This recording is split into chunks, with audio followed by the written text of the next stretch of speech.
Chat, today we have a really, really important video to me. I'm going to be yapping about my favorite From Software game, which is Bloodborne. Ooh. Now, if you haven't played Bloodborne, I would recommend not watching this video because I'm about to spoil every single boss in the game. However, if you have watched Bloodborne, play it. We about to get to yapping, let me tell you. We're about to get to yapping. Alright, so first off, what I love most about Bloodborne is how aggressive it is.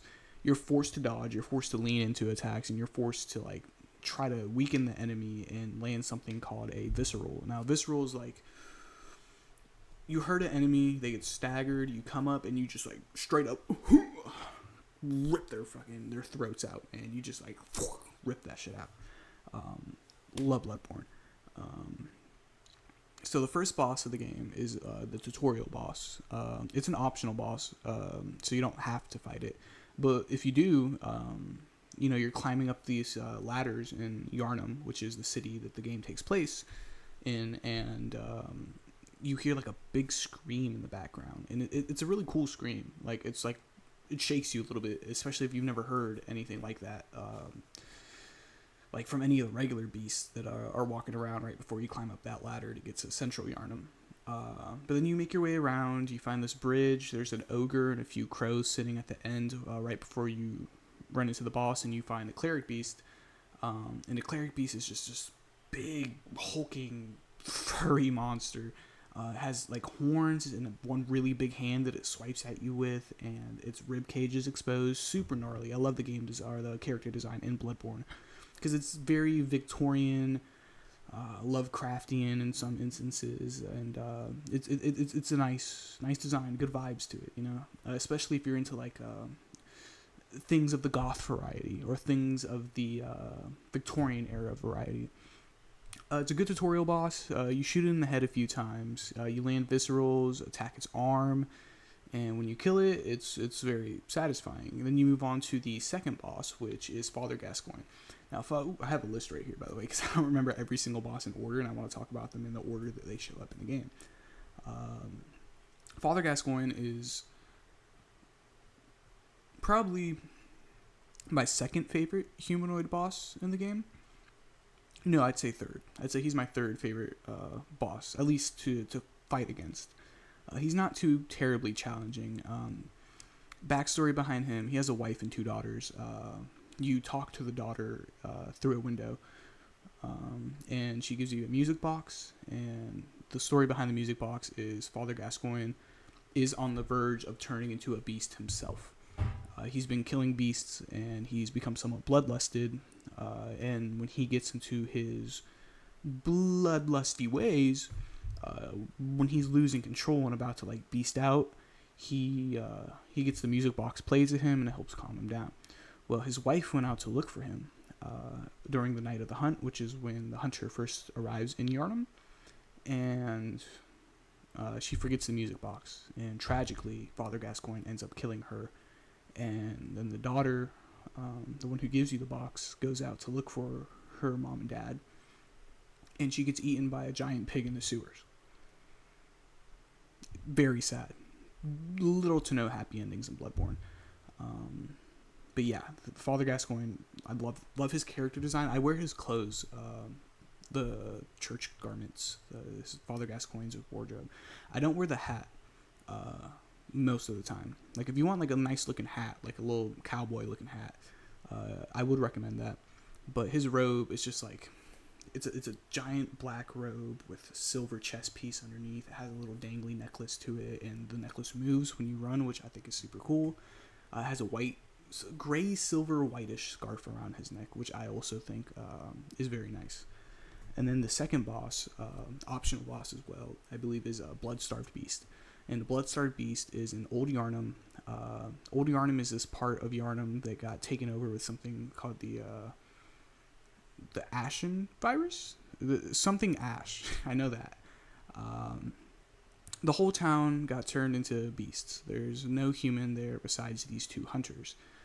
And the 2 hunters protect the beast, and they actually say what I feel is a very important lore drop is the things that you hunt are people. They're just victims of what happened because of the blood. They didn't know anything about the blood. They just took it hoping to heal themselves, and they got turned into giant werewolves because of it. And now you go around killing them. So who's really the bad guy?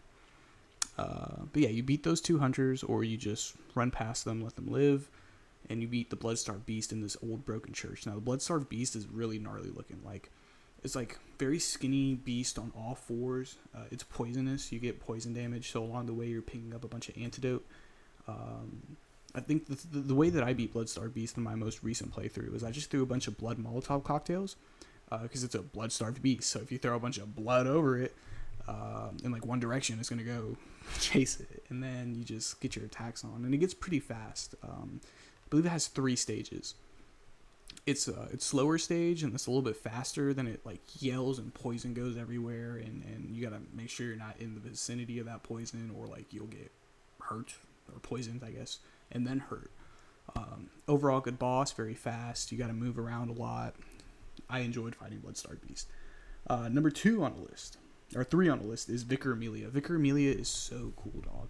Like, Vicar Amelia, I believe she's the head of the church at the time that the hunter entered Yarnum. And you see her praying, and you can hear her praying as you're walking up the steps, which I think is lovely. She says her prayer, she turns into this giant white fox-looking beast. And it's really easy to beat her. She's fast, and she has a lot of, like, ranged attacks where she, like, lifts the ground and throws rocks, or she jumps at you. If you just hit her arm that's bandaged, you'll get the visceral, and then you can just keep doing that. The one thing that I had, like, a problem with, like, fighting against her was she can heal. Like, she prays and she heals, and it does, like, over half her HP just comes back. But once you kill her, it's very satisfying. You move on to the woods right behind, and that's where I believe you fight the Witch of Hemwick.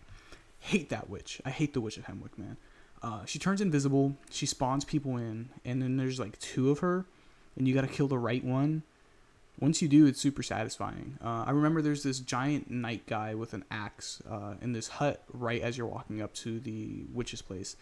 And I think my first time opening it, I think it was just a bunch of blood vials, which is like the healing item in the game. But that dude killed me like 3-4 times. So I'm like, it was harder than the boss. And it's not even like a new NPC that you meet. You meet that NPC at the start of the game if you run down to the gate past the mob. It's just like, I always thought it was kind of like a frog, which I know is weird because there's not really any frogs in Bloodborne, but I always seen him as a giant frog dude in armor. Then there's Dark Beast Parl. Love Dark Beast Parl. He's a giant beast. Looks like a skeleton. Starved, has a bunch of hair, and his thing is like electricity. And it's just such a good fight. You have to like bob and weave. Like when he lunges at you, you can attack his back legs, hit the visceral. Very difficult, but very rewarding. And you fight him in a graveyard, which I think is kind of cool. Because like, you know, I think the only other people you fight in a graveyard are is the next box, actually, the Shadows of Yarnum. There's 3 of them. One of them has a sword. One of them shoots fireballs. And then I forget what the other one does. I just remember the one with the katana because I was like, oh, Sekiro, you know? Was not Sekiro. My strategy is kill the one that's shooting fireballs at you first. So that way you don't have to worry about it.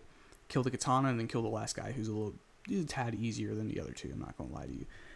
Then you get to Rom. And Rom is... There's so much lore behind Rom. I'll make a Bloodborne lore video eventually. But I think right now I'm just going to be talking about like why I like Bloodborne, and a lot of that is because of all the bosses you fight. So Rom is this giant spider rock-looking thing. You have to jump into a lake. Rom is like casting an illusion that's hiding something called the Blood Moon. And once you kill Rom, the Blood Moon goes away. But oh man, my fault, player. I ate a can of tuna. I'm on a cut right now, so. Yeah, she coming back up for sure. She's coming back up for sure. However, Rom spawns in a bunch of baby spiders. She spawns in asteroids to fight you. Rom is like... There's these things called Old Ones in Bloodborne. Those are like Lovecraftian type beings, like 5th dimensional type beings, similar to Cthulhu, who are always there, but you have to have enough insight, which is another game mechanic, to see them. Rom was a scholar of Menzies who somehow became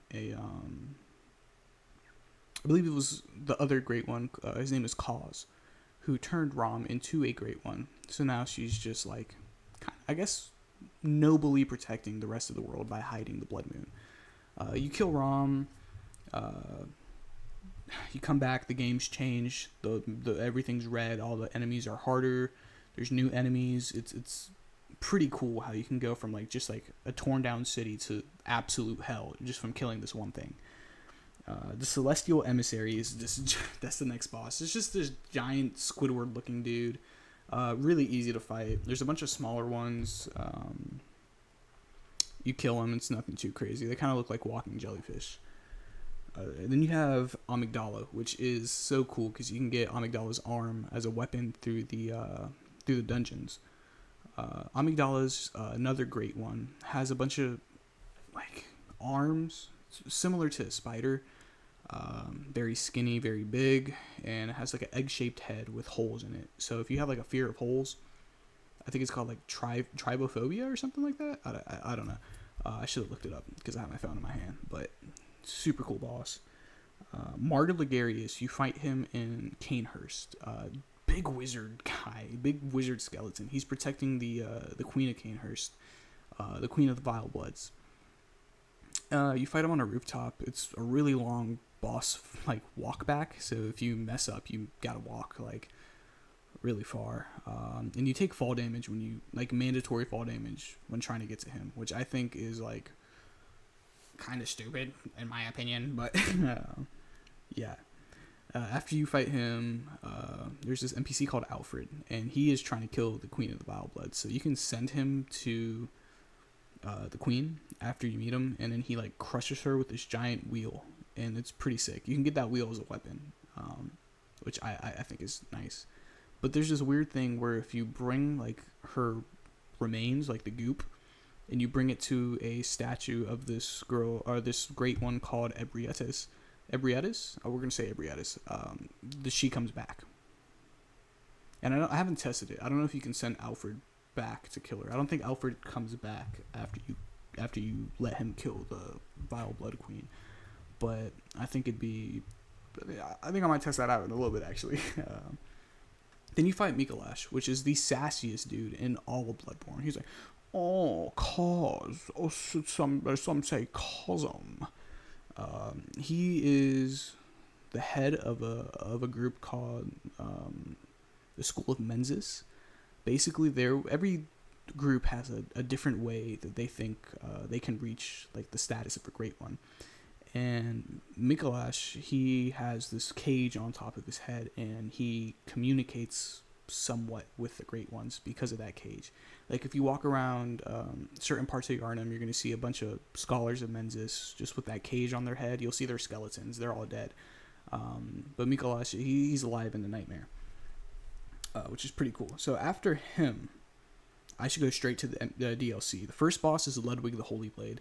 Holy crap, dude! Ludwig is like his story. He was the church's greatest hunter. Like he had a great sword. He was so cool. Kind of like a hero. But he died, and something that the great ones did, where they were like, "Oh my god," I guess they might see like the beasts as somewhat of their children, because they're like straight up descendants, like literally blood descendants of another great one. The blood that you inject is the blood of a dead great one in our physical, like in its physical form. So hunters, regardless if they were good or bad, get sent to this place called the Hunter's Nightmare, and depending on how they were in life, they just live like that hell.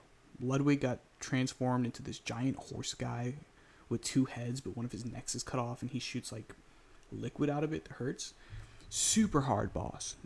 Most people say that the Orphan of Cause is the hardest boss in Bloodborne, but I really think it's Ludwig, because he kicked my ass more times than I can count, man. Ludwig had me sitting there raging at my TV, looking over at my friend Luke, being like, I'm going to jump off a bridge, looking over at my girlfriend at the time and being like, I need a drink, dear. Like, he had me stressing, bro. He had me stressing. After him, I fight, I believe it's the Living Failures. They're right outside of the clock tower. Those guys suck. I hate fighting the Living Failures. They spawn in a bunch of asteroids. You gotta kill them all, and then it's just a hassle. It's a hassle. It's the hassle getting up to them in the first place, because the clock tower in Bloodborne is a whole puzzle, and I'm not much of a puzzle guy. Like, I would let my friends do the puzzles for me in games. But yeah. Then you fight Lady Maria. Lady Maria is my second favorite humanoid boss. There's a doll in the player area, like the hub of Bloodborne, who is modeled to look like Lady Maria, which is pretty sick. But what's it called? Lady Maria is like, she has these two swords. They make blood, and she's super fast. It gets crazy. You should go play Bloodborne if you haven't. Love Lady Maria, man.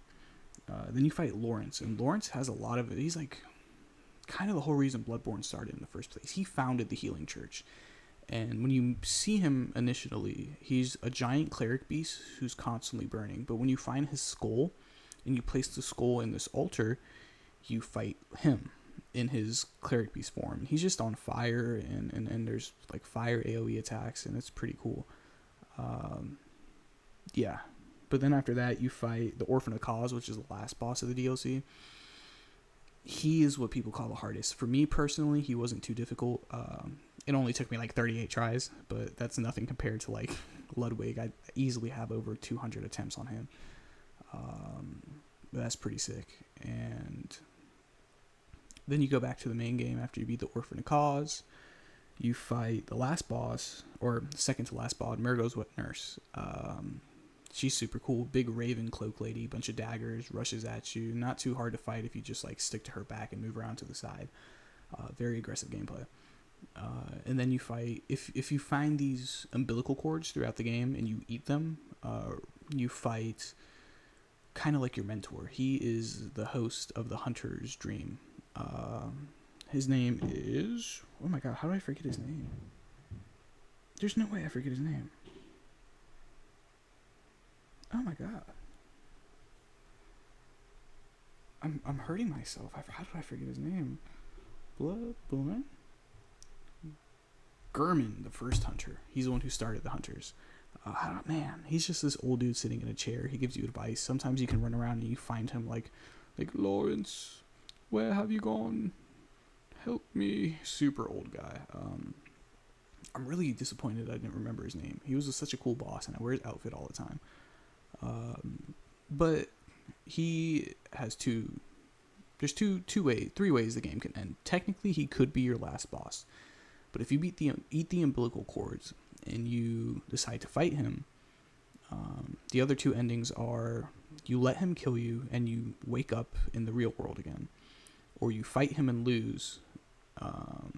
You fight him and win, and you become the new host for the nightmare. So you take his place, and you just sit there crippled, being taken care of by the doll. But if you eat 3 umbilical cords that you find throughout the game, you get a secret ending where you fight like the mastermind behind the whole thing. It's a great one called the Moon Presence, and it's super cool video game. But you beat that great one.